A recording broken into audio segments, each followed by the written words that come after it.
हरि उच्चारणी अनंत पाप राशी, हरि उच्चारणी अनंत पाप राशी, जातील लयासी क्षण मात्रे, तृण अग्नि मिळे समरस झाले, तैसे नामे केले जपता हरी। हरि उच्चारण मंत्र हा अगाध, हरि उच्चारण मंत्र हा अगाध, पळे भूत बाधा भेणे तेथे, ज्ञानदेव म्हणे हरि माझा समर्थ, न करवे अर्थ उपनिषदा। हरिमुखे म्हणा, हरिमुखे म्हणा, पुण्याची गणना कोण करी। पांडुरंगा करू प्रथम, पांडुरंगा करू प्रथम नमन, दुसरे चरणा संतांची त्यांच्या कृपादाने कथेचा विस्तारू। बाबाजी सद्गुरुदास तुका, यदक्षरम अनाख्येयम आनंदम अजमव्ययम, श्रीमन्निवृत्तिनाथेति ख्यातं दैवतम आश्रये। कलावज्ञ जीवोद्धरार्थावतारं, कलांकांकतेजोधिकामोदिवक्त्रं, कलानिशवादापनोदार्हदक्षं, समाधिस्थमूर्तिं भजे ज्ञानदेवं। नमो सद्गुरु तुकया ज्ञानदीपा, नमो सद्गुरु सच्चिदानंदरूपा, नमो सद्गुरु भक्त कल्याणमूर्ती, नमो सद्गुरु भास्करा पूर्णकीर्ती। संपाद्य ज्ञानञ्च विधाय भक्तिं, विलोकितो येन समाधिराजः, वैराग्यवन्तं सुविचारयुक्तं, नमामि जोगं शिरसा गुरुन्तं। ध्येयं सदा परिभवग्नमभीष्टदोहं, तीर्थास्पदं शिववीरेञ्चिनुतं शरण्यं, भृत्यार्तिहं प्रणतपालभवाब्धिपोतं, वन्दे महापुरुषते चरणारविन्दं मस्तकहे। हरि उच्चारणी अनंत पापराशी, हरि उच्चारणी अनंत पापराशी, जातील लयासी क्षणमात्रे, हरिमुखे म्हणा, हरिमुखे म्हणा, पुण्याची गणना कोण करी। भगवत चिंतन सेवेकरता प्राप्त असणारा अभंग, अगाध कृपा वात्सल्य मूर्ती भगवान श्री ज्ञानोबराय माऊलींच्या हरिपाठ नामक ग्रंथातील 11व्या क्रमांकाचा अभंग असून, या अभंगातून विश्व माऊली ज्ञानोबराय हरिनामाची फलश्रुती सांगतात। विठ्ठल अभंगावरती यथामती यथावकाश चिंतन सेवा करण्याच्या अगोदर अल्पसा परिहार द्यायचा तो असा। श्री क्षेत्र जायखेडा नगरीमध्ये गुरुवर्य प्रातस्मरणीय गुरुमाऊली कृष्णाजी गुरुजी जायखेडकर अर्थात गुरुवर्य माऊलींच्या ऊर्जेतून, गुरुवर्य माऊलींच्या तपस्येतून निर्माण झालेला हा दिवाळी संत भेटीचा कार्यक्रम गेल्या अनेक वर्षापासून निर्विघ्नपणे संपन्न होतोय आणि इथूनही पुढे यावत चंद्र दिवा करू हा कार्यक्रम असाच सुरू राहणार आहे। यंदाची ही पाडव्याची कीर्तन सेवा माऊलींच्या आशीर्वादानंच तथा कृष्णाई प्रतिष्ठान यांच्या आज्ञेने माझ्यापर्यंत आलेली आहे आणि त्या निमित्तानं तुमच्यासमोर प्रस्तुत आहे। खरं पाहता कंबर बांधेपर्यंत माझ्यावरती विश्वास नव्हता की मी इथं सेवा करतोय। वास्तविक पाहता ज्ञानोबरायांची ज्ञानेश्वरीमध्ये फार गोड भाषा आहे। 18व्या अध्यायामध्ये ज्ञानोबराय बोलतायत, वाचोनी पढे ना वाची, ना सेवा हे जाणे स्वामीची, ऐसिया मज ग्रंथाची योग्यता की असे। काही ज्ञानाचा नाही, तपस्येचा नाही, साधनेचा नाही, कुठल्याही पद्धतीचा अधिकार नसताना काय इथं उभा असेल याचं उत्तर तुकोबरायांच्या एका प्रमाणाने सापडलं। तुका म्हणे मज न घडता सेवा, पूर्व पुण्य ठेवा ओढवला। काहीतरी पूर्व पुण्याच्या बळावरती ही सेवा प्राप्त झाली असावी।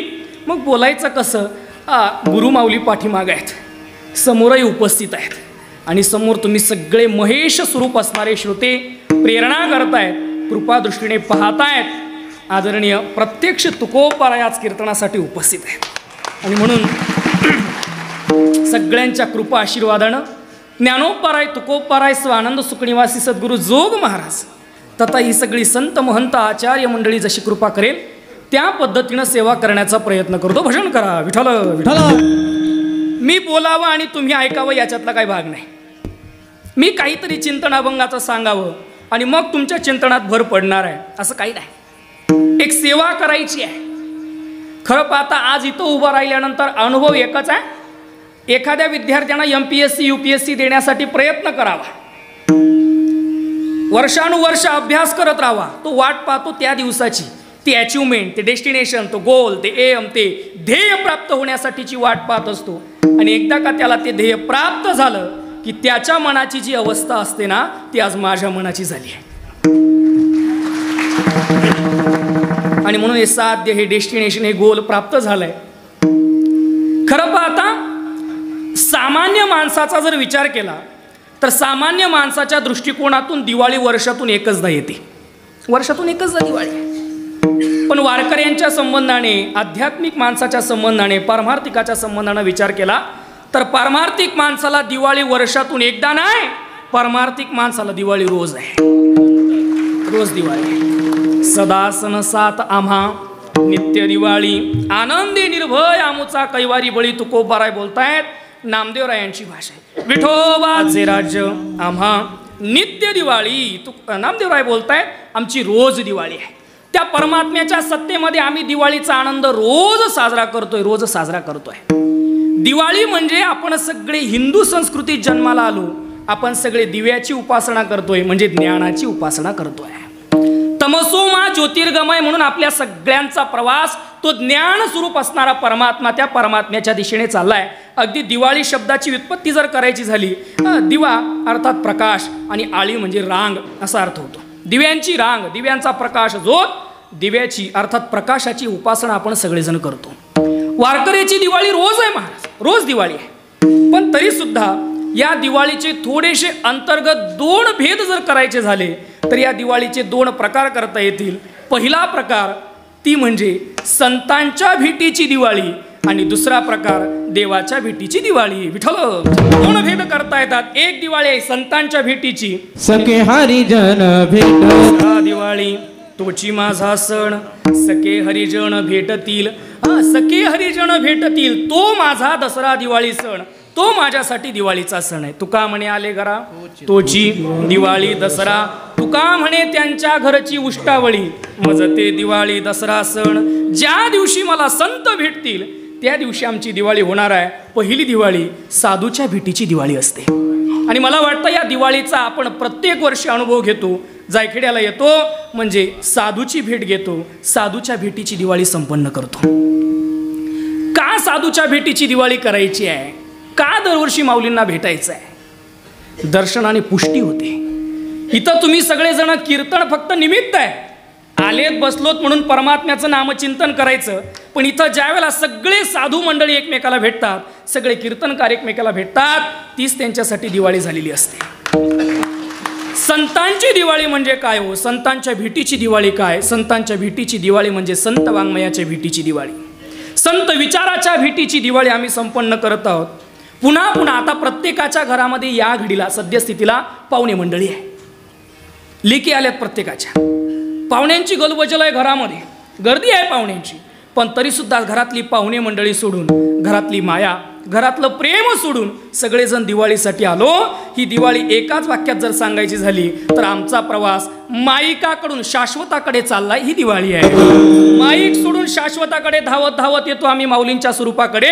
ही दिवाळी आहे. खरं पाहता मला एक माऊलींच्या संबंधाने वेगळी व्युत्पत्ती सांगायची आहे. बागलाण प्रांत आणि खानदेश प्रांताचा जर विचार केला तर या बागलाण प्रांतावरती आणि खानदेश प्रांतावरती कृष्णाच्या स्वरूपाचा विशेष प्रभाव आहे. मी पुढे बोलणार आहे. कृष्णाच्या स्वरूपाचा विशेष प्रभाव आहे. आता बागलाण प्रांत हा खानदेशात मोडायचा का, अशी जर प्रश्नावळी उपस्थित झाली तर एका जुन्या कीर्तनकारानं उत्तर दिलं होतं, खानदेश प्रांताची व्याख्या काय करणार. जुन्या कीर्तनकाराने खानदेश प्रांताची व्याख्या केली होती. म्हटले आदिशक्ती मुक्ताईंचं शक्तीपीठ तर आदिशक्ती सप्तशृंगी मातेचं शक्तीपीठ, दोघंही आदिशक्तींच्या मध्ये येणारा भाग म्हणजे खानदेश आहे. या खानदेश शब्दाची व्युत्पत्ती कशी झाली? कान्हादेश म्हणतो आपण आणि कान्हा देशापासून खानदेश शब्द तयार झाला. मला मुद्दा मांडायचा आहे की कृष्णाच्या स्वरूपाचा या खानदेशावरती मोठा पगडा आहे, मोठा प्रभाव आहे. आता कान्हादेश नावाचा विचार केला तरी कृष्ण आला.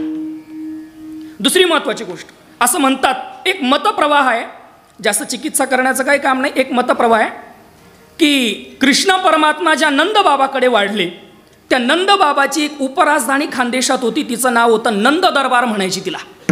आणि त्या नंद दरबारचं अपभ्रष्ट रूप तयार झालं नंदुरबार. 2.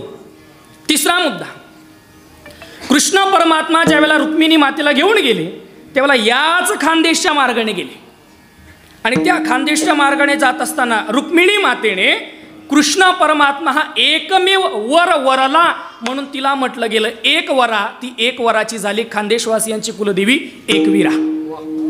2. तिसरा मुद्दा, विशेष प्रभाव आहे कृष्णाचा. काय प्रभाव आहे? त्या कृष्णाचीच बाई म्हणजे कान्हाची बाई म्हणून नाव पडलं कानबाई. कान्हाची बाई, कृष्णाची बाई म्हणून नाव पडलं कानबाई. आणि त्या कानबाई मातेचा उत्सव सुद्धा प्रकर्षाने खानदेशात साजरा केला जातो. या खानदेशवासी सगळेचे सगळे कृष्ण परमात्म्याला जावई मानतात आणि म्हणून धोंड्याच्या महिन्यामध्ये अर्थात पुरुषोत्तम मासामध्ये जावयाला कपडे करण्याचा प्रघात खानदेशात प्रकर्षानं पाहायला मिळतो. पुढची महत्वाची गोष्ट, अजून प्रभाव कसा सांगायचा आहे, कृष्ण परमात्म्याने गोवर्धनाची पूजा केली म्हणजे डोंगराची पूजा केली आणि आजही डोंगराचा पूजेचा जो परंपरा ती रीती आमच्याकडे आदिवासी बांधव डोंगऱ्यादेव नावाने संपन्न करतात. नंद दरबार नंदुरबार, कान्हाची बाई कानबाई, एक वरा एक विरा, गोवर्धनाची पूजा डोंगऱ्यादेव. अर्थात कृष्ण परमात्म्याच्या स्वरूपाचा खानदेशावरती अगोदरपासूनच प्रभाव आहे. पुढचं वाक्य बोलतो, पूर्वी कृष्ण परमात्मा होता, आता कृष्ण माऊली आहे. विठ्ठल परमात्म्याच्या प्रभावाचा योग कृष्ण परमात्म्याने घातला. कृष्ण नावाच्या प्रभावाचा, कृष्णाच्या स्वरूपाच्या प्रभावाचा योग कृष्ण परमात्म्याने केला, पण क्षेम मात्र कृष्ण माऊली करतायत हे भूषण आहे. काय मिळतं इथं येऊन? इथं येऊन संतांचे विचार ऐकायला मिळतात. संतांच्या संगतीत विवेक जागृत होतो. तुलसीदासजींची भाषा आहे, बिणू सतसंग विवेक न होई. हा, चंद्र तेथे चंद्रिका, शंभू तेथे अंबिका, संत तेथे विवेका असणे की जे. हा, संतांच्या संगतीत विवेक जागृत होतो आणि आमची दिवाळी त्याच विवेकाची आहे. मी अविवेकाची काजळी फेडून विवेक दीप उजळी, ते योगिया पाहे दिवाळी निरंतर. आम्ही विवेकाची दिवाळी करतोय. संतांच्या संगतीत आल्यानंतर आमच्या अंतःकरणातला विवेक विचार जागृत होतो. इथं आलं, माऊलींच्या समाधीवरती डोकं ठेवलं की प्रत्येक वारकऱ्याच्या अंतःकरणामध्ये भाव निर्माण होतो, काय उपकार केलाय गुरुवर्य माऊलींनी आमच्यावर. गुरुवर्य माऊलींच्या उपकाराचं स्मरण माऊलींच्या समाधीवरती डोकं ठेवल्यानंतर होतं. उपकार शब्दाची व्याख्या काय करणार? उपशब्दाचा अर्थ होतो जवळ करणं. उपनाम समीप, जवळ केलं. कोणाच्या जवळ केलं? हरिपाठाच्याही जवळ केलं आणि हरिपाठाच्या निमित्ताने हरीच्या जवळ केलं. हरिपाठाच्या निमित्ताने हरीच्या जवळ माऊलींनी आम्हाला केला, हा उपकार केला. इथं आलं का माऊलींच्या उपकाराचं स्मरण होतं. आबा मी 2-3 दिवस अभंगाचं चिंतन केलं नाही महाराज, नाही केलं. उपक्रम एकच केला दीनानाथ महाराज. काय उपक्रम केला? फोन घ्यायचा, स्पर्श झालाय सांगा ना एखादा अनुभव. असं रोज उठलं का एका वारकऱ्याला फोन करायचा, विचारायचं सांगा ना तुमच्या जीवनातला अनुभव माऊलींच्या संबंधाने. हे विचार करून विचारून शेवटी इथपर्यंत का विचारायचं होतं एवढं सगळं अभंगाचं चिंतन सोडून? विचारायचं कारण एकच होतं की माझ्याही अंतःकरणातली माऊलींच्या प्रित्यर्थ असलेली श्रद्धा दृढ झाली पाहिजे. विचारत राहिलो आणि विचारता अनुभव एवढे सांगितले वारकऱ्यांनी, अंगावरती काटा येत होता, डोळे पाणावत होते. कोणी कोणासाठी करायला रिकामं नाही. अशा स्थितीत सुद्धा स्वतःचा घर संसार प्रपंच सोडून गावोगावी पायी फिरले, लोकांना हरिपाठाची ओळख करून दिली. दगडावरती टाळ तुकोबाराय वाजवायची हे फक्त आम्ही तुकोबारायांच्या चरित्रातून ऐकलं होतं, वाचलं होतं. पण साक्री तालुक्यात कीर्तन केल्यानंतर तिथल्या लोकांनी प्रत्यक्षरित्या सांगितलं, महाराज माऊलींनी आमच्या गावात मला टाळ शिकवला. बरं कसा शिकवला? काय नाही हो, दगड हातावरती घ्यायचे आणि दगडावरती माऊली 1 2 3 शिकवायचे म्हटले. दगडावरती टाळ शिकवायचे. कोण करतंय कोणासाठी? आणि हे सगळं करत असताना निष्कामतेची भूमिका होती. कुठल्याही प्रकारची कामना माऊलींनी समाजाकडून केली नाही. आणि म्हणून इथं आलं का इथं आल्यानंतर प्रत्येकाच्या अंतःकरणामध्ये माऊलींनी केलेला उपकार जाणवतो. तुकोबारायांचं जसंच्या तसं चरित्र बसवता येतं महाराज माऊलींना. खरं भाग्यवान मंडळी ज्यांनी माऊलींना पाहिलं. मला जर कोणी विचारलं तुझ्या जीवनातलं सगळ्यात मोठं शल्य सांग, मी एकच सांगणार, मी माऊलींना पाहिलं नाही. पाहिलं थोडंसं दुरून पाहिलं. मुंजवाडला कार्यक्रम होता, विठ्ठल रुक्मिणी मंदिराची प्राणप्रतिष्ठा होती आणि त्यावेळेला माऊली आलेले होते. असं दुरून दर्शन झालं फक्त, पण प्रत्यक्ष जीवनाला स्पर्श झाला नाही. तुम्ही भाग्यवान आहेत, तुम्ही माऊलींच्या रूपाने तुकोबाराय पाहिले, तुम्ही माऊलींच्या रूपाने ज्ञानोबाराय पाहिले. विचारला एका वारकऱ्याला अनुभव, काय अनुभव आहे माऊलींच्या जीवनातला? त्याने सांगितलं कीर्तन करून निघालो होतो म्हटले माऊली आणि मी. आणि निघालेली असताना रस्त्यात वाघ आडवा झाला बैलगाड्याला वाघ आडवा झाला. आणि वाघ आडवा झाल्यानंतर माऊलींनी वाघाला सांगितलं ए बाबा सर बाजूला जाऊ दे आम्हाला. आणि मग तुकोबारायांचा अभंग आठवावा लागतो. चित्त शुद्ध तरी शत्रू मित्र होती व्याघ्रहीन खाती सर्पतया. आम्हाला तुकोबाराय माऊलींमध्ये पाहायला मिळाले महाराज खानदेशवासियांना. हे भाग्य आहे आमचं. एखाद्याला सांगावं जा खण ती विहीर पाणी कधीच कमी पडणार नाही. आणि खरंच कधीच पाणी कमी पडलं नाही त्या विहिरीला. याचा अर्थ काय? माऊलींच्या चरणापाशी सगळ्या रिद्धी-सिद्धींनी लोळणी घेतली महाराज. आणि हा संबंध समाज माऊलींनी परमार्थाला लावला, हरीकडे वळवला. हरिपाठाच्या निमित्तानं हरीकडे हा समाज सगळा वळवला. आणि म्हणून इथं आल्यानंतर माऊलींच्या उपकाराचं स्मरण होतंय की माऊलींनी आमच्यासाठी काय काय केलंय. ह्या सगळ्या विचाराची जागृती झाली. आणि मग परत जुन्या वारकऱ्यांच्या मनात विचार येतो अरे हा दगडावर टाळ वाजवलेत आता तर साधन उपलब्ध आहे आता केलं पाहिजे. आणि मग इथं येतो आणि इथं येणारा प्रत्येक वारकरी पाडव्याच्या दिवशी वद्यवारीच्या दिवशी परमार्थासाठी नवीन मोटिवेशन घरी घेऊन जातो. ही माऊलींची ताकद आहे. आणि म्हणून ही माऊलींच्या संगतीमध्ये आमची दिवाळी चालली आहे, विवेकाची दिवाळी चालली आहे. पण मी बोलून आलो या खानदेशवासियांवर माऊलींचे फार मोठे उपकार आहेत, फार मोठे उपकार आहेत. जो माऊलींनी मुरदाडलेली मनं पुन्हा पेटवली, निगेटिव्ह मनांना पॉझिटिव्ह केलं, पॉझिटिव्ह मनांना ऍक्टिव्ह केलं ते माऊलींनी. विठ्ठल विठ्ठल. पहिली दिवाळी संत भेटीची दिवाळी. संत ज्या दिवशी आम्हाला भेटतात त्या दिवशी आमच्या जीवनाची दिवाळी होते. आणि दुसरी दिवाळी सांगता येईल देवाच्या भेटीची दिवाळी. ती गवळण फार गोड बोलते. सुखनिधी असणारा तो सुख स्वरूप असणारा तो परमात्मा ज्या दिवशी मला भेटला, तो काळा वनमाळी ज्या दिवशी माझ्या घरी आला ना त्या दिवशी माझी दिवाळी झाली. सुखाचा सुखनिधी सुख सोडला मनोनी काळा दादूला मज पाचारी गे माये प्रेम नव्हाळी. मज झाली दिवाळी दिवाळी प्रेम नवाळी मज झाली दिवाळी. ज्या दिवशी थोडासा वाघ जखमी झाला हो का बरं झाला काय कळ ना, तो परमात्मा ज्या दिवशी घरी आला त्या दिवशी आमच्या जीवनाची दिवाळी झाली. सावता महाराजांचं प्रमाण आहे. सुखाचा असो हा सोहळा करुणी दिवाळी प्रेमे वनमाळी चित्ती धरू. द्रौपद काय वैकुंठीचा देव आणूया कीर्तनी ही आमची दिवाळी आहे. तो वनमाळी आम्ही चित्तात धारण करू ही आमची दिवाळी आहे. तो परमात्मा ज्या दिवशी आमच्या घराला येईल ना ती आमच्यासाठी दिवाळी आहे. आणि मग प्रत्येकाला परमात्मा भेटीची दिवाळी साजरी करावी वाटते. प्रत्येकाला वाटतं माझी दिवाळी साजरी व्हावी. दिवाळी निघावा असं नाही वाटत, दिवाळी व्हावी असं वाटतंय. आणि मग दिवाळी होणार कधी आहे? ज्या दिवशी कृष्ण परमात्मा घरी येईल त्या दिवशी आमच्या जीवनातली दिवाळी झाल्याशिवाय राहणार नाही. ठीक आहे महाराज, साध्य निश्चित झालं. काय? कृष्ण परमात्मा घरी आला पाहिजे आणि मग आमच्या जीवनाची दिवाळी होणार आहे. तो कृष्ण परमात्मा तो परमात्मा प्राप्त करायचा असेल तर काहीतरी साधन स्वीकारलं पाहिजे. 4 पद्धतीच्या साधनाचा विचार शास्त्राने सांगितला. पहिलं साधन कर्म, दुसरं योग, तिसरं ज्ञान आणि चौथं म्हणजे भक्ती. 4 साधनांचा विचार आहे. कशासाठी? ही साधनं अंगीकारली का तो परमात्मा घरी येईल आणि परमात्मा घरी आली की आमची परमात्मा भेटीची दिवाळी झाल्याशिवाय राहणार नाही. पहिलं साधन आहे कर्माचं. कर्म साधनाने परमात्मा प्राप्त होतो. काय करायचं असतं? काय नाही, कर्म करायचं पण मी केलं हे न म्हणता भगवान परमात्म्याच्या चरणावरती समर्पित करायचं या बुद्धीने. म्हणजे कर्माने परमात्म्याची प्राप्ती, कर्म करून नैष्कर्म्य अवस्थेपर्यंत पोहोचणं ही कर्माने भगवान परमात्म्याची प्राप्ती अनेकांनी केली महाराज. पण काय आहे कर्म साधनामध्ये एक थोडासा दोष आहे, एक रिस्क आहे. काय रिस्क आहे? ज्ञानोबा सांगतात कर्तृत्वाचा मधू कर्मफलाचा आस्वादू या नावबंधू कर्माचा की. कर्म केल्यानंतर मी कर्म केलाय हा अहंकार आणि कर्मफळाची आशा या 2 गोष्टी आपल्याला साध्यापासून वंचित ठेवतात. आणि एक दुसरी महत्त्वाची गोष्ट म्हणजे कर्म साधनामध्ये सूक्ष्मता आहे. कर्म हे साधन सूक्ष्म आहे. किती सूक्ष्म साधन आहे?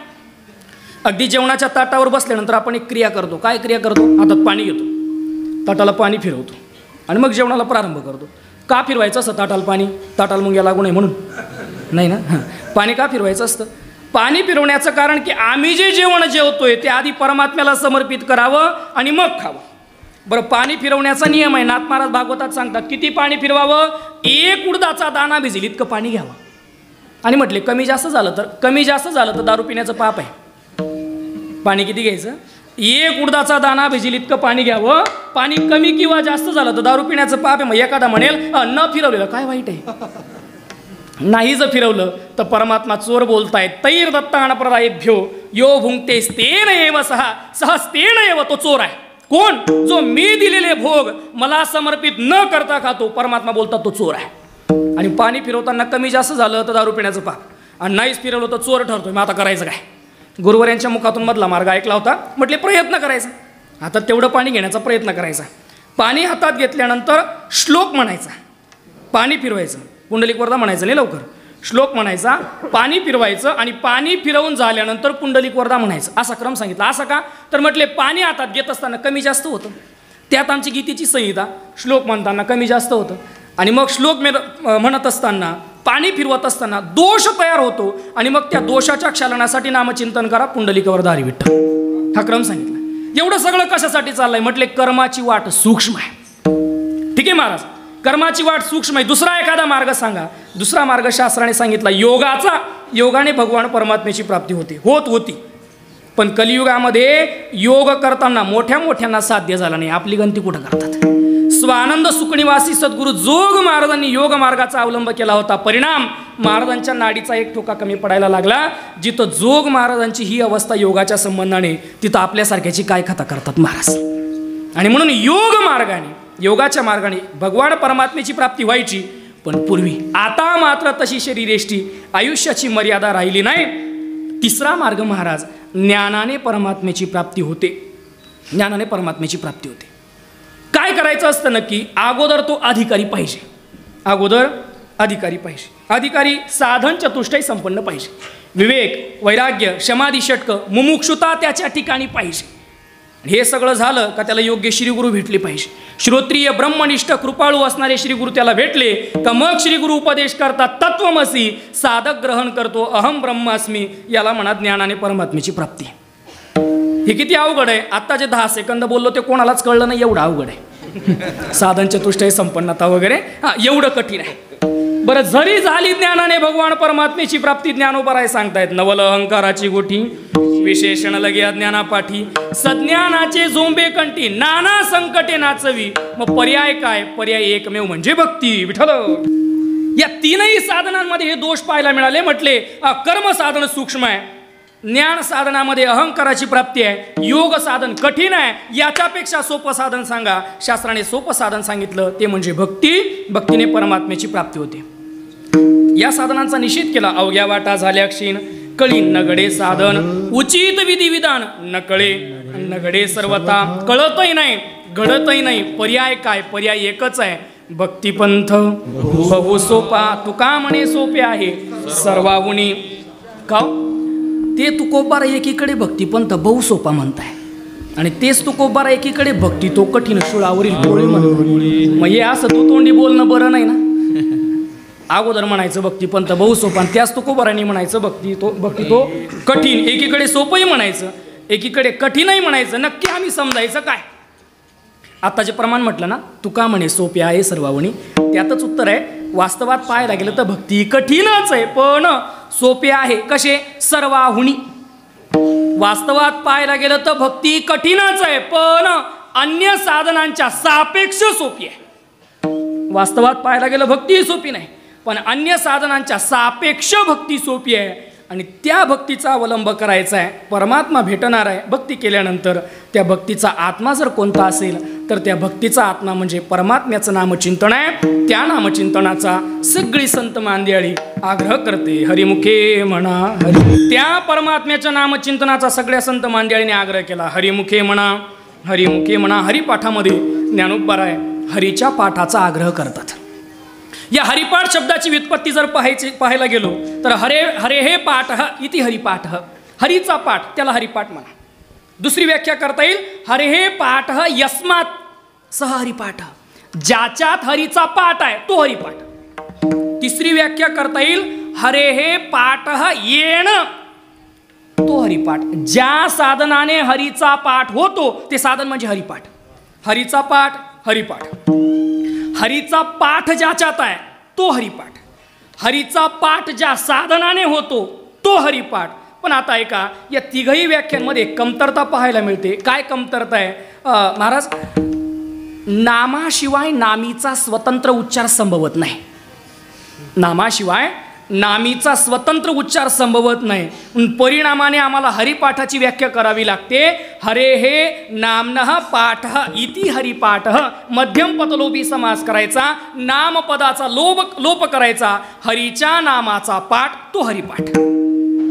आणि मग हरिपाठामध्ये हरीच्या नामाच्याच पाठाचा ज्ञानोबाराय आग्रह करतायत. हरिमुखे म्हणा, हरिमुखे म्हणा, पुण्याची गणना कोण करी. हरी हरी म्हणायला लावतायत. या चरणामध्ये द्विरुक्ती पाहायला मिळते. हरिमुखे म्हणा, हरिमुखे म्हणा. आता द्विरुक्ती काय आली आपला पर्याप्त अभंग तो नाही, पण तरी सुद्धा एक ओझरतं सांगू. ही द्विरुक्ती सोडवायची असेल तर एक सोपा पर्याय. काय सोपा पर्याय? तीन शब्द आहेत. हरी मुखे म्हणा, या तिघही शब्दांना एक एक वेळेला चकार लावायचा. द्विरुक्ती सोडवायची असेल तर तिघ शब्दांना एक एकदा चकार लावायचा. हरी मुखे म्हणा, तिघ शब्दांना एक एकदा च लावायचा. हरीच मुखे म्हणा, हरी मुखेच म्हणा आणि हरी मुखे म्हणाच. हरीच मुखे म्हणा, हरी मुखेच म्हणा आणि हरी मुखे म्हणाच. हरीच मुखे म्हणा, हरीच्या बद्दल अनन्यता सांगितली. 2 हरी मुखेच म्हणा म्हणजे वैखरी वाडीने त्याचं नामचिंतन करा. आणि हरी मुखे म्हणाच माझ्या विठोबाचे नाम अट्टहास्य उच्चारा. आग्रह ज्ञानोबाराय करतायत. हरी मुखे म्हणाच. म्हटलं आम्ही हरी हरी मुखाने. बरं, तुमच्या या बोलण्याला काही वेदशास्त्राचं प्रामाण्य? हो, वारकरी संप्रदाय हा वेद प्रमाणित संप्रदाय आहे. ज्ञानोबाराय बोलले तुम्ही संसारी का असं ना करा त्याचं नामचिंतन. आता परत या संसारी शब्दाचा अर्थ करत असताना संसारी म्हणजे बायका पोरावाला संसारी असा अर्थ घेऊन चालणार नाही. मग संसारी शब्दाची पंचमी विभक्ती करायची. पंचमी विभक्तीचे प्रत्यय त इ आ, पंचमी विभक्तीचे प्रत्यय. आणि मग अर्थ काय होईल? संसारात जन्माला आले ते संसारी. संसारात जन्माला आले ते संसारी. मग तो ब्रह्मचारी का असणार तरी संसारी. वानप्रस्थी असला तरी संसारी. संन्यासी असला तरी संसारी. संसारी पंचमी विभक्ती. संसारात जन्माला आले ते संसारी. त्यांनी सुद्धा परमात्म्याचं नाम जीवे वेगू करी. जीवेला वेग देऊन करायचं. वेदशास्त्र उभारी बाई सदा. वेदशास्त्र तुम्हाला आशीर्वाद दिल्याशिवाय राहणार नाही. बरं, वेदशास्त्र आशीर्वाद का बरं देतील महाराज? कारण वेदशास्त्र तेच करतात. चहुवेदी जाणू, साई शास्त्री कारण, 18ही पुराणे. परमार्थाची सोपी प्रक्रिया ज्ञानोबाराने सांगितली. मंथुनी नवनीता तैसे घे आणता. मंथन करावं, नवनीताचं मंथन करतो तसं. बरं, मंथनाचं प्रयोजन काय? मंथनाचं प्रयोजन असं आहे, सार आणि आसार वेगळं करणं हे मंथनाचं प्रयोजन. सार आणि आसार वेगळं करणं हे मंथनाचं प्रयोजन. मग केलं तुम्ही मंथन, सार आसार वेगळं निघालं का? हो, त्रिगुणासार, निर्गुण हे सार, सारासार विचार. सारही वेगळं निघालं, आसारही वेगळं निघालं. सार काय आहे? निर्गुण सार आहे. सार काय आहे? निर्गुण सार आहे. मग तो निर्गुण सार ज्याला तुम्ही म्हणताय तो निर्गुणातला सगुणात तुम्ही भक्ती करण्यासाठी आणला कसा? म्हटले भाव आविष्काराने आणला. भावे विण भक्ती, भक्ती विण मुक्ती. निषेध मुखाची भाषा आहे. बळे विण शक्ती बोलू नये, भावे विण भक्ती बोलू नये, भक्ती विण मुक्ती बोलू नये, बळे विण शक्ती बोलू नये. भाव आविष्काराने आम्ही तो परमात्मा प्राप्त केला. भाव आविष्काराने. हो, अन्य साधनांच्या संबंधाने तुमचं मत काय आहे? योगयाग विधी, येणेनो हे सिद्धी, वायाची उपाधी. आम्हाला तरुण जाण्यासाठी पर्याय काय? ज्ञानदेव सांगे दृष्टांताची मात. साधूची संगती तरुणोपाय. साधूची संगती केली की आम्ही तरुण जाणार, उद्धार होणार. पण साधूच्या संगतीत नक्की भेटणार काय? म्हटले बोध मिळणार, ज्ञान मिळणार. बरं, तो बोध प्राप्त झाल्यावर, ते ज्ञान प्राप्त झाल्यावर अवस्था काय होते? साधू बोध झाला तो नुरून ठेला. साधूचा बोध प्राप्त झाला तो नुरून उरतो महाराज. तो नुरून कसा उरतो याचा विचार आपण वद्यवारीच्या वेळेला केलेला आहे. बरं महाराज, हा साधूच्या संबंधातला विचार आहे.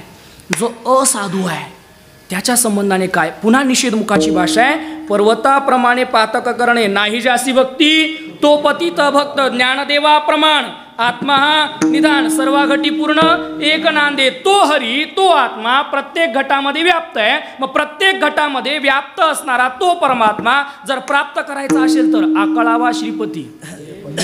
कसा? संतांचे संगती, मनोमार्ग गती, आकळावा श्रीपती.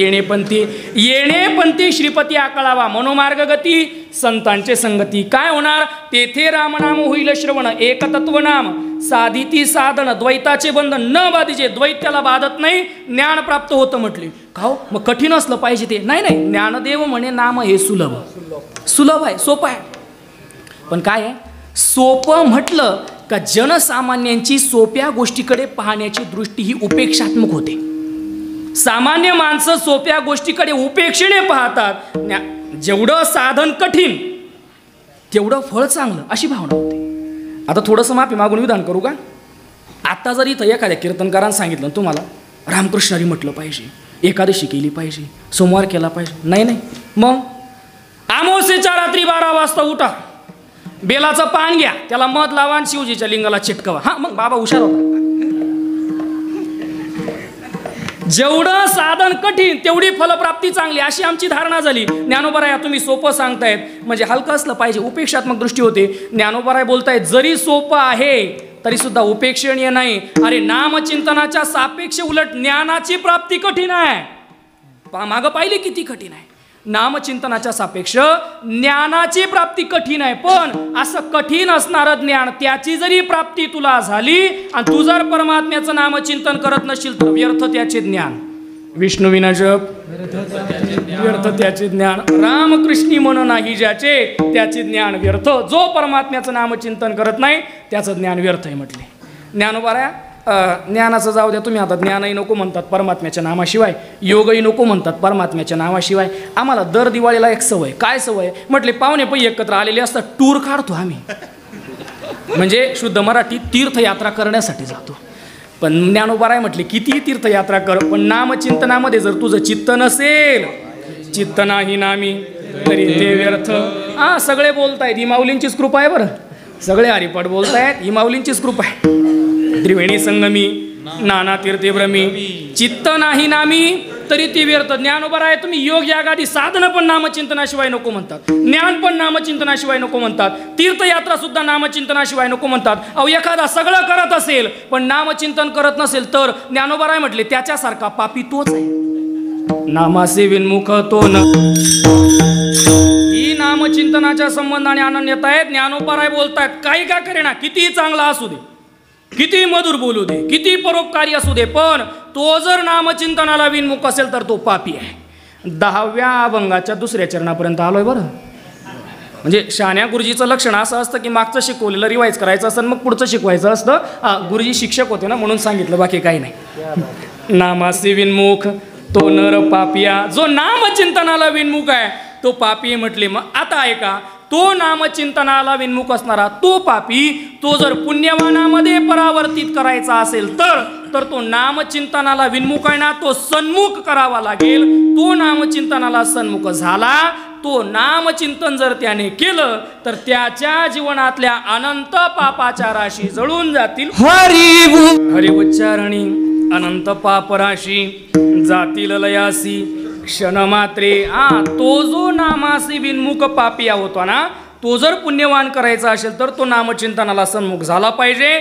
त्याने जर नामचिंतन सुरू केलं तर या हरिनामाचा प्रताप आहे की या हरीच्या नामचिंतनाने अनंत पापराशी जातील लयासी क्षण मात्रे. अनंत पापराशी असू देत म्हटले, या हरीच्या नामचिंतनाने त्याची पाप निवृत्त होती.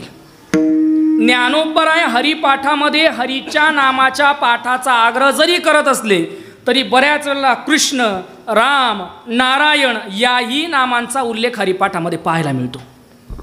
नित्यसत्यामित हरिपाठ जासी उपक्रम अभंगाचा हरिनामाने आहे आणि त्याच अभंगाचा उपसंहार ज्ञानोबराय करतायत. ज्ञानदेवा पाठ नारायण नाम, म्हणजे नारायण नामामध्ये आणि हरिनामामध्ये भेद नाही. कोणतंही नाम असो, हरिनामाने ज्ञानोबराय प्रकर्षाने बोलतायत. हरीच्या उच्चारणाने तुमच्या जीवनातली अनंत पापराशी निघून जातील. आता या हरी शब्दाची व्युत्पत्ती रुहरती धातूपासून झाली. रुहरती धातूपासून हरी शब्दाची व्युत्पत्ती म्हणजे काय हो? हा हरण करतो. हरण करतो म्हणजे चोरतो, हिरावून घेतो. हरी म्हणजे कोण? जो हिरावून घेतो, जो चोरून घेतो त्याला हरी म्हणा. काय काय चोरतो हा हरी? या हरीच्या चोरीच्या संबंधाने 3 गोष्टी मला तुमच्या समोर ठेवायच्या आहेत. हा हरी आहे ना, हा हरी 3 गोष्टी चोरतो. कोणत्या कोणत्या 3 गोष्टी चोरतो म्हटले? हा हरी कर्म चोरतो.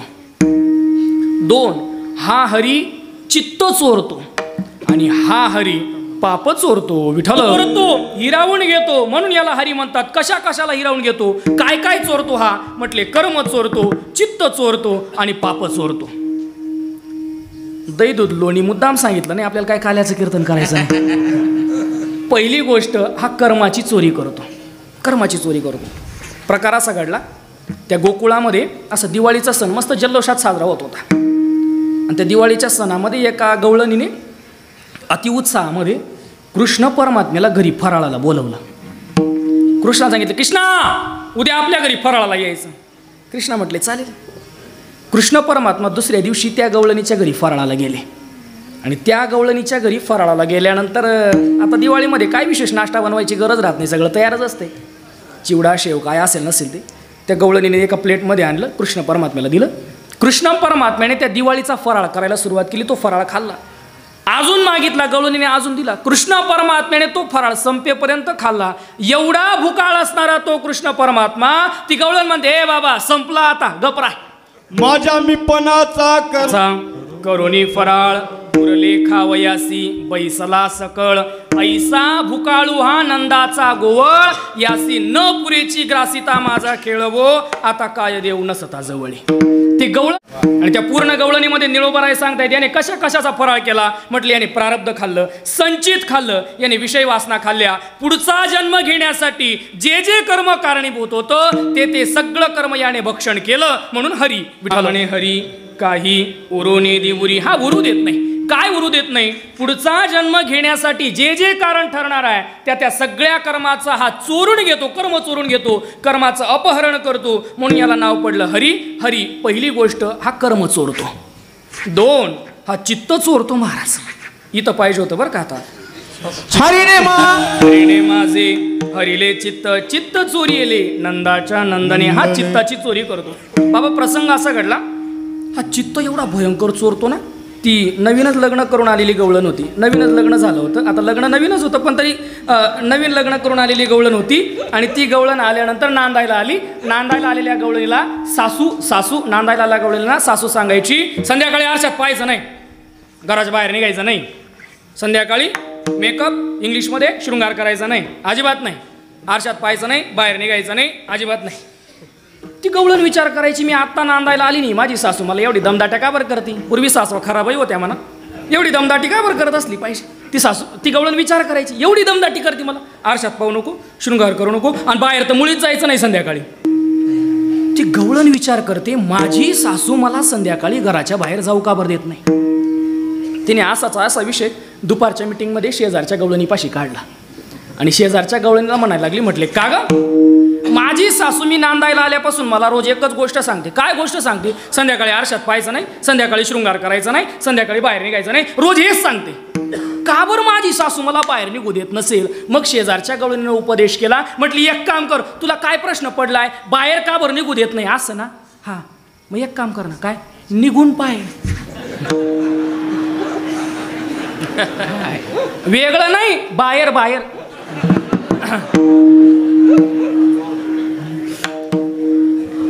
ती गवळण शेजारची गवळण सांगते, तुला तुझी सासू बाहेर निघू देत ना. म्हण नाही. तुला हाच प्रश्न पडलाय का बरं बाहेर निघू देत नाही. म्हणे हाच प्रश्न पडलाय का बरं बाहेर निघू देत नाही. म्हणे मग एक काम करा, प्रश्न पडलाय ना, बाहेर निघून पाय, कळेल तरी तुझी सासू तुला घरातून बाहेर का बरं निघू देत नाही. म्हणे हे बरोबर आहे, पण म्हणे अगं गंमत अशी आहे, माझी सासू मला नको म्हणते बाहेर निघायला, आणि संध्याकाळी तीच बाहेर उभी राहते. म्हणे असं. हो, मला निघायला जागा नाही. म्हणे एक काम कर, गॅलरीत जाय, सासू खालच्या तालाला, तू गॅलरीत जाईन मग बाहेर पाय. होकार दिला, चालेल म्हटले. दुसऱ्या दिवशी त्या गवळणीने शृंगार केला. महाराज चांगला शृंगार केला. संध्याकाळच्या वेळेला जे जे सासूने नको नको सांगितलं होतं ते सगळं केलं. शृंगार केला, आरशात पाहिलं, मेकअप केला, बाहेर निघाली, गॅलरीमधून पाहायला लागली. आणि पाहिलं तिनं, काय पाहिलं माहितीये, तो सावळा नंदाचा पोरगा पाहिला. ते गोरज उडून सगळी ती माती त्याच्या अंगावरती उडालेली, दिसायला सावळा होता, खांद्यावर कांबळी होती, हातात काठी होती, कमरेला बासरी खोवलेली होती. एवढा सुंदर परमात्मा तिने पाहिला आणि पाहतच राहिली.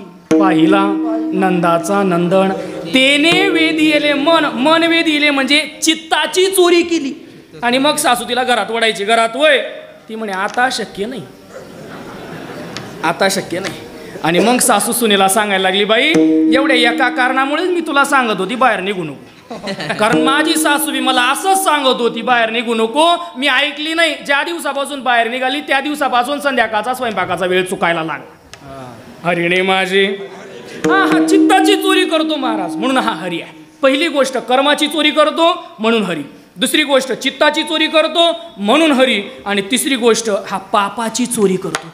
ऐसी हे गरजवू वैख हे गरजवू वैखरी केशवा मुकुंदा मुरारी राम कृष्ण नामे बरी हरी हरी दोष सकळ. या हरिहरीमध्ये एका हरीला पहिली विलांटी आहे आणि एका हरीला दुसरी विलांटी आहे. पहिल्या विलांटीवाला हरी म्हणजे परमात्मा आहे आणि दुसरी विलांटीवाला हरी हे क्रियापद आहे.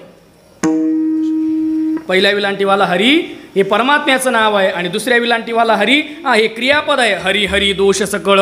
हा हरी दोष हिरावून घेतो म्हणजे पापाची चोरी करतो, कर्माची चोरी करतो म्हणून हरी, चित्ताची चोरी करतो म्हणून हरी आणि पापाची चोरी करतो, पाप हिरावून घेतो म्हणून हा हरी. म्हणून याला हरी म्हणतात. हरी उच्चारणी हरी शब्दाने ज्ञानोबराय प्रयोजन करतात. आता पूर्ण हरिपाठामध्ये ज्ञानोबाराने ठिकठिकाणी या हरी शब्दाची फलश्रुती सांगितली, हरीच्या नामाची फलश्रुती सांगितली. अगदी उदाहरणा देखील एक प्रमाण जर घ्यायचं झालं तर हरिपाठ कीर्ती मुखे जरी गाय पवित्रची होय देह त्यांचा. पहा बरं, ज्ञानोबारायांचा हरिपाठ दिसायला वामन भगवंतासारखा लहान आहे, पण ज्या वेळेला तो व्यापक रूप धारण करतो त्यावेळेला चांगल्यांच्या बुद्धीच्या कक्षा मर्यादल्या जातात. सोपं प्रमाण आहे हरिपाठ कीर्ती मुखे जरी गाय. याचा अन्वय असा करता येईल, अल्पमतीप्रमाणे प्रयत्न करतो. हरिपाठ कीर्ती मुखे जरी गाय पवित्रची होय देह त्यांचा एक. हरी मुखे जरी गाय पवित्रची होय देह त्याचं दोन. हरी कीर्ती मुखे जरी गाय पवित्रची होय देह त्याचा तीन. आणि हरिपाठ मुखे जरी गाय पवित्रची होय देह त्याचा चार. विठ्ठल नामाचं जागोजागी ज्ञानोबराय वर्णन करतायत. काय होतं याच्याने म्हटले पाप निघून जातं. हरी उच्चारणी अनंत पापराशी पाप निघून जातं. आता हे पाप म्हणजे काय हो? आता पापाचे शास्त्राने अनेक प्रकार केले. कायिक पाप, मानसिक पाप, वाचिक पाप, नंतर काय वेळा पाप, उपपाप, महापाप, अनेक प्रकार केले. पण पाप म्हणजे काय, पाप म्हणजे काय असं जर तुकोबारांना विचारलं तर तुकोबाराय पापाची व्याख्या करतात. पाप त्याचे नाव न विचाराचे नाव न विचारिता नीत भलतेची उन्मत्त करी सदा. या तुकोबारांनी पापाची ही व्याख्या केली. आता हे पाप आहे ते घडतं तरी का, पाप घडण्याचं कारण तरी काय. पाप उद्भवण्याची पाप घडण्याची तीन कारणं शास्त्राने सांगितलं. पहिलं कारण दिलं विहितस्य अननुष्ठानात, दोन निंदितस्य च सेवनात, तीन इंद्रियाणाम अनिग्रहात नरह पतनम रच्छति. तीन कारणामुळे पाप घडतं. विहितस्य अननुष्ठानात, जे शास्त्र मान्य आहे त्याचा आपण अनुष्ठान करत नाही, शास्त्र मान्य गोष्टीच्या अनुष्ठानाचा अभाव पहिलं कारण. दोन, का पाप घडतं निंदितस्य च सेवनात, जे शास्त्राने निषिद्ध सांगितलंय त्याचं सेवन करायचं ते करायचं म्हणून पाप घडतं. आणि तीन, का पाप घडतं इंद्रियाणाम अनिग्रहात, इंद्रियांचा अनिग्रह घडला की पाप घडतं. या पापाचा नाश केला पाहिजे. ज्ञानोबराय पाप घालवण्यासाठी पर्याय करतात. मग एखादा प्रश्न करेल महाराज पाप का गेलं पाहिजे. गुरुवरे बाबा फार गोड सांगतात. म्हटले एखाद्याची अशी पण ओळख निर्माण झाली पाहिजे ना की मी या जगातला स्पेशालिस्ट पापी आहे असं. का घालवायचं आहे पाप, स्पेशालिस्ट पापी म्हणून ओळख झाली, काय अडचण काय. तेवढा एकच ट्रेंड राहिलाय फक्त आता जगात स्पेशालिस्ट पापी होण्याचा. मग झालो आम्ही का घालवायचं काय पाप. महाराज म्हणतात पाप का घालवायचं माहिती आहे, प्रत्येकाला सुखाची इच्छा आहे बरोबर. आणि मग इक्वेशन अर्थात समीकरणच आहे. काय समीकरण आहे म्हटले पाप बरोबर दुःख आणि पुण्य बरोबर सुख. सुख पाहिजे असेल तर पुण्य पाहिजे आणि दुःख जावं वाटत असेल तर जीवनातलं पाप संपलं पाहिजे. प्रत्येकाला सुखाची अपेक्षा आहे. दुःख येतं का, पापामुळे दुःख येतं म्हणून पाप घालवायचं आहे. बरं एखादा आता अर्जुनाचा फार गोड प्रश्न आहे परमात्म्याला. अर्जुन परमात्म्याला बोलतो देवा सगळ्यांना कळतं रे पाप केल्यामुळे दुःख होतं, सगळ्यांना कळतं पाप केल्यावर दुःख होतं असं, पण तरी सुद्धा लोक पाप का करतात बरं. अथकेण प्रयुक्तोयम पापंचरती पुरुष अनिच्छन्नपि वार्ष्णेय बलादिव नियोजित. परमात्म्याला अर्जुन प्रश्न करतो देवा एखाद्याची इच्छा नसताना सुद्धा तो पाप करण्यासाठी प्रवृत्त का होतो. परमात्म्याने दिलेलं उत्तर फार गोड आहे. परमात्मा बोलता तो पाप का करतो. कामयेश क्रोधयेश रजोगुण समुद्भव महाशनो महापापमा विद्ये नमिह वैरिणाम. विद्येनाम इह वैरिणाम हे शत्रू आहेत, हे शत्रू आहेत म्हटले आणि मोठे खादाड शत्रू आहेत. महाशनो महाअशनो हे मोठे शत्रू आहेत म्हटले. काम आणि क्रोध, काम आणि क्रोधाच्या योगामुळे पाप घडतं. पर काम आणि क्रोध अर्थात विषयासक्ती ही तरी जीवाला का घडते बरं. विषयासक्ती ही स्वाभाविक आहे का विषयासक्ती ही सनिमित्त याचा विचार करणं गरजेचं आहे. विषयासक्ती जर स्वाभाविक म्हटली तर कोणत्याही साधनाने तिची निवृत्ती होणं शक्य नाही जर विषयासक्ती स्वाभाविक असेल तर. आणि मग विषयासक्ती जर सनिमित्त असेल तर तिची निवृत्ती करता येते. मग विषयासक्ती होण्याचं कारण काय? विषयासक्ती होण्याचं कारण आहे देह आणि इंद्रियांचं तादात्म्य बाळगणं, आसक्ती बाळगणं. दुःखाचं मूळ पाप, पापाचं मूळ काम आणि क्रोध. आणि मग काम आणि क्रोध हे विकार उद्भवण्याचं कारण काय? त्याचं कारण आहे देह आणि इंद्रियांची आसक्ती. नाथ महाराजांचं प्रमाण आहे. नाथ महाराज बोलतायत, म्हटले काम आणि क्रोध उद्भवतात, ठीक आहे, याच्यामुळे पाप घडतं, पापामुळे दुःख होतं, हे पण खरं आहे. पण या जगातलं सगळ्यात मोठं पाप जर काय असेल तर स्वतःला देह म्हणवून घेणं हे सगळ्यात मोठं पाप आहे. मी देह म्हणता त्याची पापाची जर कारण परंपरा पाहिली तर दुःख येतं पापामुळे, पाप घडतं काम क्रोधामुळे. काम क्रोध का उद्भवतात? देहेंद्रियाची आसक्ती, आणि देहेंद्रियाची आसक्ती ठेवणं हे जगातलं सर्वात मोठं पाप आहे. मी देह म्हणता ब्रह्महत्या कोटी लागत येऊन या पाठी थोपटी ती. स्वतःला देह म्हणून येणं, देहेंद्रियाचं तादात्म्य ठेवणं, महाराज बोलतात हे पाप आहे. आणि हरीच्या नामचिंतनाने ही पापाची समूळ कारण परंपरा नष्ट होते. हरीचं नामचिंतन केलं की दुःख जातं. हरीचं नामचिंतन केलं की त्या दुःखाचं मूळ असणारे पाप तेही जातं. जळतील पापे जन्मांतरे. बरं, त्या पापाचं मूळ असणारा काम क्रोध हे सुद्धा हरीच्या नामचिंतनाने जातं. तुका म्हणे देह भरिला विठ्ठले, काम क्रोधे केले घर रीते. आणि त्या परमात्म्याचं नामचिंतन केलं की देहेंद्रियाचं तादात्म्य, मी ब्रह्म असं न म्हणता होय अंग हरिरूप ब्रह्मभूत काया होत असे कीर्तनी भाग्य तरी ऋणी देव ऐसा. हा देह राहत नाही, हा देह शिवरूप होतो. म्हणून पापाची पूर्ण परंपरा या परमात्म्याच्या नामचिंतनाने नष्ट होते. मग महाराज तुम्ही जर सांगतायत की हरीच्या नामचिंतनाने पापाची कारण परंपरा नष्ट होते, पाप नष्ट होतं, मग हरीच्या नामचिंतनाच्या व्यतिरिक्त एखाद्या दुसऱ्या साधनाचा आम्ही अवलंब करू नये का? इतर साधनाने पापाची निवृत्ती होईल. आता ऐका बरं, नामचिंतनाने पापाची निवृत्ती होते असं जर म्हटलं तरी एक आरोप असा पण होऊ शकतो की नामचिंतन जीवाला पाप करण्यासाठी प्रवृत्त करतं. मी जाणीवपूर्वक बोलतोय. नामचिंतनाने पाप जाता असं जर म्हटलं तर एक आरोप असा पण होऊ शकतो काय की नामचिंतन जीवाला पाप करण्यासाठी मुक्त करतं. म्हणजे पाप करत जाऊन देवाचं नामचिंतन करत जाऊ, पापही करत राहायचं आणि देवाचं नामही घेत राहायचं. पापही करायचं, देवाचं नामचिंतनही करायचं. का? तुम्हीच बोलले होते देवाच्या नामचिंतनाने पाप जातं, मग पाप करायचं आणि दुसऱ्या दिवशी परमात्म्याचं नामचिंतन करायचं, असा सुद्धा आरोप होऊ शकतो. बरं, तुम्हाला आता कळलं का? मी केव्हाच सांगतो. हां, असा आरोप होऊ शकतो. मग दुसऱ्या साधनांचा आम्ही विचार करू नये का? निळोबाराय सांगतायत इतर साधने फळ काम देती आणि पुनरुपी आणि ती गर्भवासा. या हरीच्या नामचिंतनाने तुम्ही जो म्हणतायत ना हरीचं नामचिंतन करेल पापाची निवृत्ती होईल आणि तो परत पाप करायला प्रवृत्त होईल, तसं घडणार नाही. का घडणार नाही? हरीचं नामचिंतन नुसतं पाप घालवत नाही तर हरीचं नामचिंतन पाप करण्याची वासना सुद्धा घालवत. हरीचं नामचिंतन फक्त पाप घालवत नाही तर पाप करण्याची वासनाही घालवतं. कारणासह वर्तमान कार्याची निवृत्ती परमात्म्याच्या नामचिंतनाने होते. हरी उच्चारणी अनंत पापराशी जातील लयासी क्षण मात्रे. लय होणार पण तो आत्यंतिक लय होणार. आत्यंतिक लय होणार. कारण परंपरेसह हे पाप नष्ट होणार. जातील लयासी क्षण मात्रे. क्षणाने जाणार, क्षण मात्रात जाणार. हे जाणार कसं हे दृष्टांताने ज्ञानोबाराय सांगतायत. दुसरं चरण तृणाग्नी मेळे समरस झाले तैसे नामे केले जपता हरी. अनंत पापराशी क्षण मात्रे लयासी जातील, क्षण मात्रात जातील. पण जाण्याचा हा जो तुम्ही सिद्धांत सांगतायत याला ज्ञानोबारायने दृष्टांत दिला. कशा पद्धतीने जातील? तृण अग्नी मिळे गवताचा आणि अग्नीचा संयोग झाला का गवत जळतं का अग्निरूप होतं?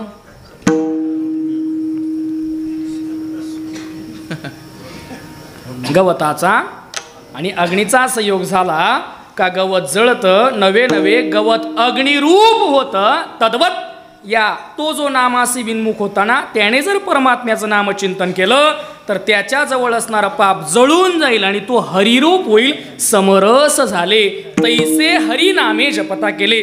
तसं परमात्म्याचं नामचिंतन केल्यानंतर होतं. मी बोलून आलो परमात्म्याचं नामचिंतन जसं पाप घालवतं तसं पाप करण्याची वासनाही घालवतं आणि क्षण मात्रात घालवतं.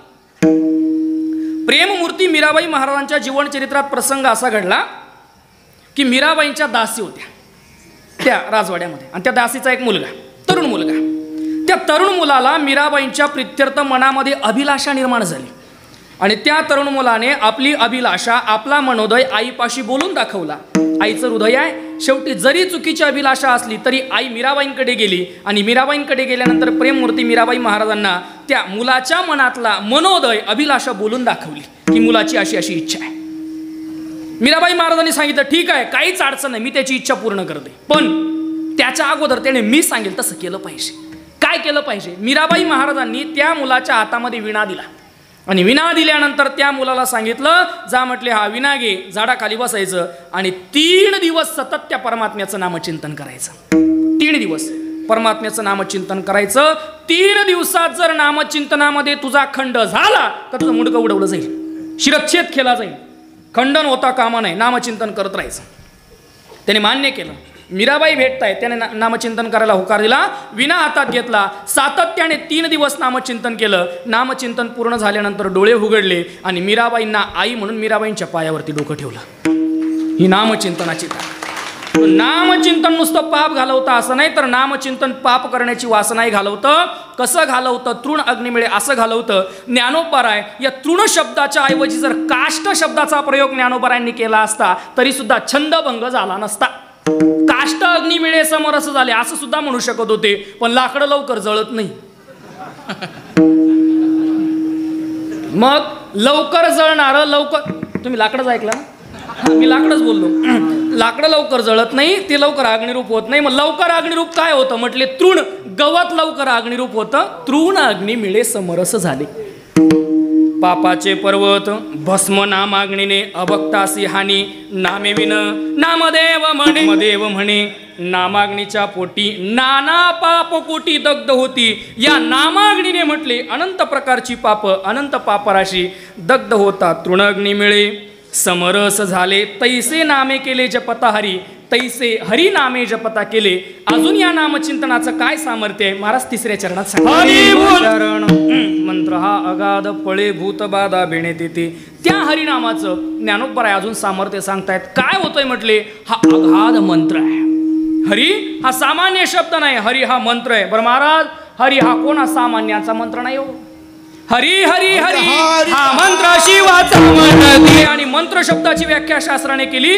मननात तायते यस्मात तस्मात मंत्र प्रकीर्तितः. ज्याचा उच्चार केल्यानंतर जो तारुण्य येतो, उद्धार करतो, संकटापासून सोडवतो, त्याला मंत्र म्हणतात. हरी मंत्र आहे, कोणा सामान्याचा नाही. हरी हरी हरी हा मंत्र शिवाचा मंत्र आहे. रामकृष्ण हरी विठ्ठल केशवा मंत्र हा जपावा सर्व काळ. बाबाजी आपुले सांगितले नाम, मंत्र दिला रामकृष्ण हरी. उघडा मंत्र जाणा, रामकृष्ण मना तुटती यातना गर्भवास. हा म्हटले मंत्र आहे. आणि या मंत्राच्या सामर्थ्याने होतं काय? पळे भूतबाधा भेने तेथे. भूतबाधा पळून जाते. 21व्या शतकात वावरतो आपण. अपडेटेड आहेत आम्ही म्हणायला. असं म्हणतात आम्ही अपडेटेड झालो, प्रगत झालो, विकसित झालो. मग या 21व्या शतकामध्ये जिथं लोक आईबापाला मानत नाही, इथं आम्ही भूत मानावं का? ज्ञानोबराय सांगतात बळे भूतबाधा भेने तेथे. मग भूतबाधा मानावी का? थोडंसं धाडसानेच बोलणं चालू आहे. भूतबाधा मानावी का? अनेकांच्या भावना दुखावण्याचा संभव असतो. भूतबाधा मानावी का असं म्हणतोय मी. आता कोणत्याही गोष्टीची सिद्धी करायची असेल तर शास्त्र बोलतंय नाही प्रतिज्ञा मात्रेण वस्तुसिद्धी अपितु लक्षण प्रमाणाभ्याम वस्तुसिद्धी. नुसतं बोलून वस्तूची सिद्धी होणार नाही, मग लक्षण पण पाहिजे, प्रमाण पण पाहिजे, तेव्हा भूताची सिद्धी होईल. मग भूताची सिद्धी करण्यासाठी प्रमाण पण पाहिजे आणि भूताची सिद्धी करण्यासाठी लक्षणं पण लक्षात घेतली पाहिजे. मग भूताच्या संबंधाने प्रमाण हो आपल्या गीतेनेच दिलं ना महाराज. यांती देवव्रतान देवान पितृण यांती पितृव्रता. हा भूतानी यांती भूतेजा. परमात्म्याने भूत मान्य केलं प्रमाण. अजून तुकोबरायांनी भूत मान्य केलं. सेंदरी हेंदरी दैवते. कोण ती पूजी? डोई वाढवणी केस आणि भूते आणि ती अंगास. तुकोबराय भूत मान्य करतात. तुका म्हणे नव्हे विचार लक्ष. हो खरंच भूत आहे. पूर्वी लोक भूताला घाबरत नव्हते. कारण का? माणसं चांगली होती. आता माणसं भूतासारखी झाली, मग घाबरायचं कोणाला असा प्रश्न द्यावा. भूतबाधा आहे, भूतबाधा आहे प्रमाणाने. तुलसीदासजींच्या जीवनचरित्रातला प्रसंग आहे. तुलसीदासजींनी रोज म्हटले एका बांबूच्या वृक्षाला तुलसीदासजी पाणी घालायचे. त्या वृक्षामध्ये भूताचं वास्तव्य होतं आणि एक दिवस ते भूत तुलसीदासजींना प्रसन्न झालं. वरंब्रुई तुलसीदासजींना म्हटलं, तुलसीदासजी तुम्ही मला प्रसन्न केलं रोज पाणी घालून, मागा तुम्हाला काय मागायचं. तुलसीदासजी म्हणे देव प्रसन्न करायचा होता, भूत प्रसन्न झाला. मग आता पर्याय काय? मग आता पर्याय एकच आहे, भूताकडे देव मागणं. पर्याय काय? भूत प्रसन्न झालाय ना, मग भूताकडे देव मागायचा. आणि मग त्या भूताकडे तुलसीदासजींनी मागितलं, म्हटले मला रामाचं दर्शन झालं पाहिजे. जसा राम म्हटला तसं भूत 4 हात मागे सरकला. जसं राम म्हटलं तसं भूत 4 हात मागे सरकलं. म्हटले सगळं मागा, ते आपल्याजवळ नाही. पण एक पत्ता सांगू शकतो की जिथं तुम्हाला परमात्म्याची प्राप्ती होईल, रामाची प्राप्ती होईल. काशी क्षेत्रामध्ये तुम्हाला राम भेटणार नाही. मग तुम्ही चित्रकूट पर्वतावरती जा, तिथं तुम्हाला रामप्रभूंचं दर्शन होईल. रामप्रभूंचा पत्ता कोणी सांगितला? म्हणजे भूत सिद्ध झालं, प्रमाणाने भूत सिद्ध झालं. आता लक्षणाने जर भूताचा विचार केला तर लक्षणाने भूत मान्य करावं लागतं. आयुर्वेद काय सांगतं? भूत कोणाला म्हणावं? आयुर्वेद असं सांगतंय, भूत कोणाला म्हणावं? सामान्य माणसापेक्षा ज्याची वाक्चेष्टा आणि बलपौरुष वेगळं असतं त्याला भूत म्हणा. म्हणजे ज्याला नीट शुद्ध मराठी बोलता येत नाही, शेतामध्ये गेले आणि वावरातून घरी आले असा जो म्हणतो ना, त्याला भूताचा संचार झाल्यावर तू हिंदी बोलतो.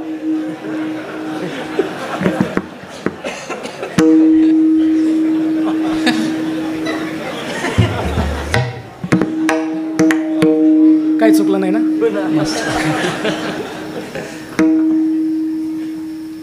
काही म्हटले बरोबर चालू होतं आणि काही म्हटले आत्ता बरोबर झालं.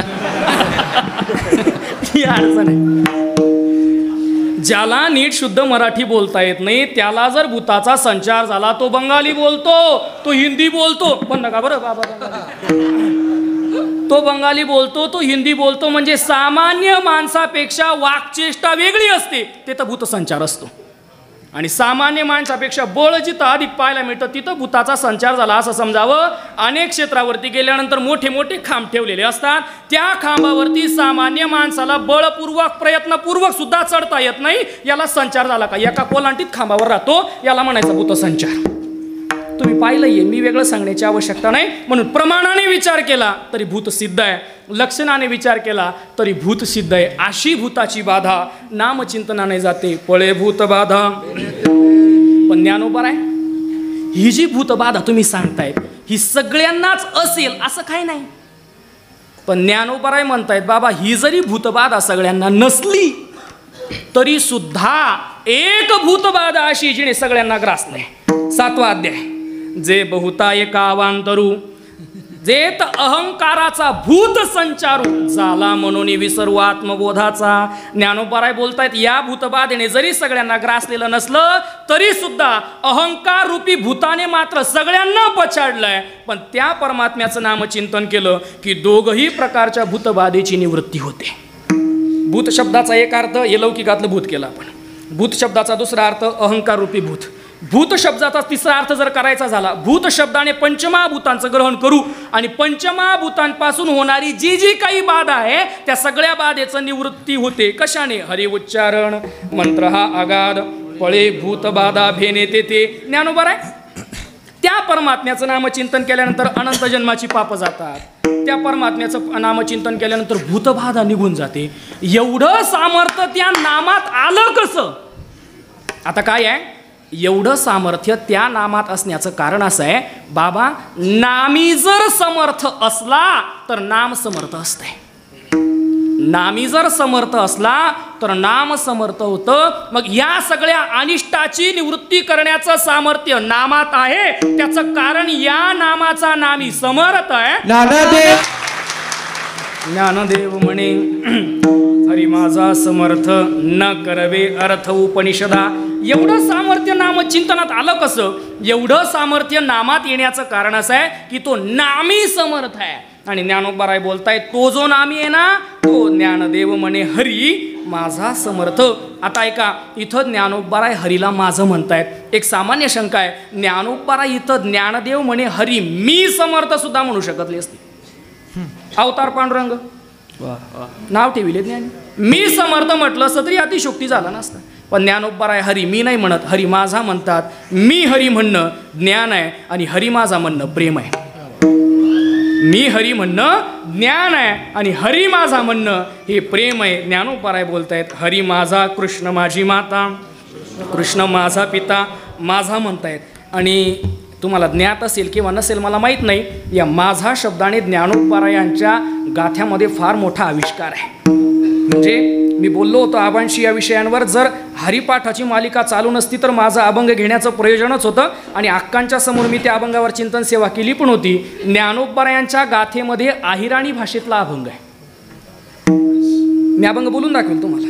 मे दुरर्थी कर जोडू तारो सेवा न जाणू, मनारे कान्हा मन्हारे कान्हा देखी का नेणारे मना कानारे, तना मराठा देश मनी बागलानी भाष, घटीपटी विजार खंडे भारे तलवार, बाप रखुमा देवीवरू जाण ऐसे मन्हा कान्हा. मनारे कान्हा मनारे कान्हा म्हणजे ज्ञानोबाराय कान्हाला हरीला माझं म्हणतात, हरी माझा समर्थ माझं म्हणतात.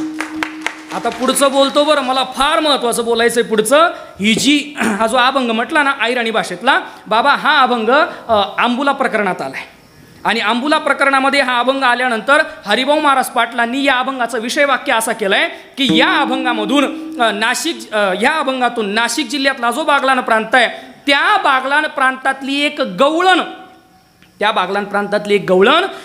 परमात्म्याशी संवाद करते. मला बोलायचं असं आहे, हरिभाऊ महाराज पाटील जे म्हणतायत ना की बागलाण प्रांतातली एक गवळण परमात्म्याशी संवाद करते मन्हारे काना म्हणून, ती गवळण दुसरी तिसरी कोणी नव्हती, ती गवळण विठ्ठल सामर्थ्य कोणात आहे, जो कृष्ण परमात्म्याला माझं म्हणणारे आणि अहिराणी भाषेतून बागलाण प्रांताचा उल्लेख करून. म्हणून बागलाण प्रांतातली गवळण तिसरं कोणी नव्हतं, आपले गुरुवर्य माऊलीच गवळणीच्या रूपाने ज्ञानोपारायांना परमात्म्याला म्हणतायत मन्हारे कान्हा मन्हारे कान्हा. फार चिंतनाचा विषय. आता बागलाण प्रांताचा उल्लेख ज्ञानोबारायांनी करावा म्हणजे काहीतरी बागलाण प्रांतात असलं पाहिजे, म्हणून ज्ञानोबारायांनी उल्लेख केला. बरं, ज्ञानोबारायांसारख्या महात्म्याने अहिराणी भाषेत अभंग लिहिला म्हणजे ज्ञानोबारायांना अहिराणी आली तरी कशी, हे जर कळून घ्यायचं असेल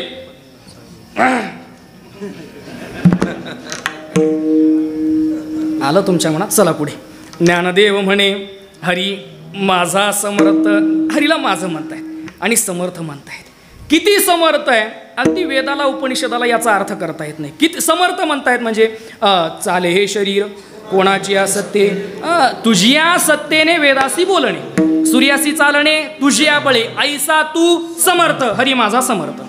गतिर्भरता प्रभू साक्षी निवास शरणम सुरू. या श्लोकावरच्या व्यापा आकाशे सर्वत्र वसावे, वायुने नाव भरी उगे नसावे, पावके दहावे वर्षावे जळे, पर्वती बैसाकान संडावी, समुद्री रेखा ओलांडावी, पृथ्व्या भूते वहावी, ए आज्ञा माझी म्या बोलविल्या, वेदू बोले म्या चालविल्या, सूर्य चाले म्या हलविल्या, प्राण हले, जो जगाते चाळिता मियाची नेमिला साता, काळू ग्रासी तसे भूता, ये म्हणिया गते पंडुसुता, सकळे जयाची ऐसा तू समर्थ हरी माझा समर्थ. तो परमात्मा समर्थ आहे. समर्थ म्हणजे तो काय करू शकत नाही, तो हा न करीते काही कार्य लिहिणं व्हाना पाहिजे, तो कोबराय बोलताय, तो समर्थ आहे, तो समर्थ आहे. त्याचा अर्थ उपनिषदाला करता येत नाही. शेवटचे 10 मिनिटं राहिलेत. त्याचा अर्थ उपनिषदाला करता येत नाही. गुरुवरे बाबा समोर बसलेत आणि ते समोर असल्यावरच आठवलेला प्रसंग सांगतो. मी बाबांना अगोदर पाहिलेलं नव्हता. बाबांची माझी पहिली भेट यूट्यूबवरती झाली आणि यूट्यूबवरती बाबांचं कीर्तन ऐकत असताना बाबांच्या मुखातले वाक्य सांगतो. फक्त मला न करावे अर्थ उपनिषदा एवढं सिद्ध करायचं आहे. बाबांच्या मुखातले वाक्य आहेत, या कलियुगामध्ये लोक देव नाही म्हणतात, त्यांच्या इतकी आपलं तप सामर्थ्य नाही, त्याच्यामुळे वाणी गोड वाटणार नाही, ते त्यांच्या वाणीनं ऐकावं. त्यांचे वाक्य सांगतो जसेच्या तसे. या कलियुगामध्ये लोक देव नाही म्हणतात, पण ऐका ना दादा, देव नाही म्हणायचा नाही, देव कळत नाही म्हणायचा. त्यांची भाषा आहे, श्रेय दिलंच पाहिजे त्यांना. बाबा बोलले देव नाही म्हणायचा नाही, मग देव कळत नाही म्हणायचा का? अहो श्रुतीला कळाला नाही, वेदाला कळाला नाही, न करावे अर्थ उपनिषदाला कळाला नाही, तो आपल्याला कुठून कळणार आहे? न करावे अर्थ उपनिषदा वेदालाही नाही कळला. अंत पार जाता श्रुती नेती नीती म्हणती एकू गोविंदू रे. श्रुतीला कळला नाही, वेदाला कळला नाही, उपनिषदाला कळला नाही. ज्ञानोबाराय बोलतात एवढा तो हरी समर्थ आहे की ज्याचा अर्थ उपनिषदाला करता आला नाही, एवढा तो परमात्मा समर्थ आहे महाराज. म्हणून देव नाही म्हणायचा नाही, देव कळत नाही म्हणायचा, त्याचा अर्थ उपनिषदाला करता येत नाही, असा तो परमात्मा समर्थ आहे. एवढ्या वर्षात पाडव्याच्या कार्यक्रमाला येऊन एक गोष्ट शिकलोय मी. काय माहिती? मधलं भजन विठो बरक मध्ये कधीच घ्यायचं नाही. एका खटक्यात कारण विठोबा रकमाई घेतला का उठून जातात ना. एवढं शिकलो. हरी माझा समर्थ. आता ऐका, 8 मिनिटाचा वेळ माझ्याकडे. अर्थात वेळ संपली, कारण 8ला 8 मिनिटं बाकी असताना पंचपदी रामकृष्ण हरी झालेलं होतं. 8 मिनिटं नाही, 3च मिनिटं घेतो. आपल्याला नामचिंतन करायचं असतं शेवटी. जसा हरी समर्थ आहे ना, तसे हरीचे दास समर्थ आहेत महाराज. हरी तैसे हरीचे दास. जसा हरी समर्थ आहे तसे हरीचे दास समर्थ आहेत. किती समर्थ आहेत? तुका म्हणे आले समर्थाच्या मना, तरी होय राहणार रंग त्याचा. एवढे ते समर्थ आहेत. पाप जात, भूतबाधा जाते, कळी काळाचं होय निघून जातं. हे हरीच्या नाम, कृष्णाच्या नामाचं सामर्थ्य आहे. आणि तोच हरिपाठ जनसामान्यांच्या हृदयामध्ये रुजवणं हे कृष्णाजी माऊलींचं सामर्थ्य आहे. हरीचे दास समर्थ आहे. हरीच्या नामाने अनिष्टाची निवृत्ती होती. ही हरिपाठाची नाम कृष्णाच्या नामाचं सामर्थ्य आहे. आणि तो हरिपाठ जनसामान्यांच्या हृदयापर्यंत रुजवणं, पोहोचवणं हे कृष्णाजी माऊलींचं सामर्थ्य आहे. जसा हरी समर्थ आहे तसं हरीचे दास सुद्धा समर्थ आहेत महाराज. आणि जर ज्ञानोपाराय, तुकोपाराय यांचं आपल्याला जोग महाराजांचं दर्शन घ्यायचं असेल तर आपल्याला एवढ्या दूर जाण्यापेक्षा इथं यावं. माऊलींच्या समाधीवरती डोकं ठेवलं की सगळ्या वारकरी परंपरेचं दर्शन आपल्याला झाल्याशिवाय राहणार नाही.